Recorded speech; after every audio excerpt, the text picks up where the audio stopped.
Brad Williams, Excel Prime. 4.15, sorting and filtering Excel table data is not that difficult.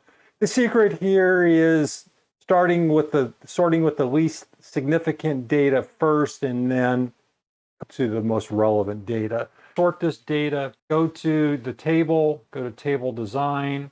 You're gonna find a lot of different options here. When it comes to sorting, we're gonna use the traditional styles. What we're gonna do is we're gonna go to data, sort. We're going to get this table, or we're going to get this dialog box. What we're going to do is we can add levels, you can delete levels, you can copy levels. So what we want to do here is stop here. We want to start at the orders. We want to highlight the entire table, go to data, sort, and then we have these features. And if you see, depending on what level you want to sort, if you want to sort multiple items, you just add new levels.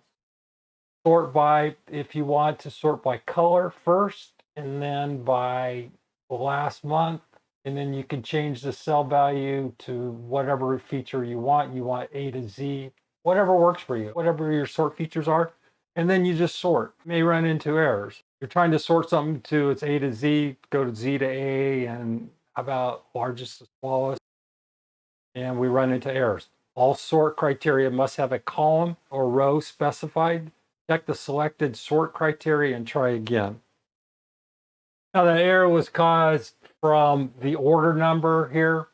And the order number is, I had it in sequential. I had cell C4, C5 is equal this plus 1 in order to just get this sequence from 101 to 107.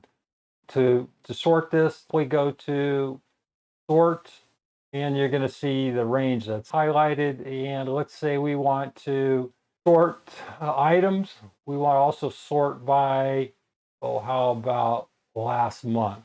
And there you go. What we did is we put these in alphabetical order based on whatever, it basically followed that particular format. So you can sort this any way you want. In addition, you can use the filter features up here on the table. And if you want to just simply sort the items by ascending or descending order, you can change this to ascending or descending. If you wanted to remove items and then try to sort and sort by, you can sort any feature you want. That's what's nice about the tables, is it's very simple to rearrange the data. Brad Williams, Excel Prime. Thanks for watching.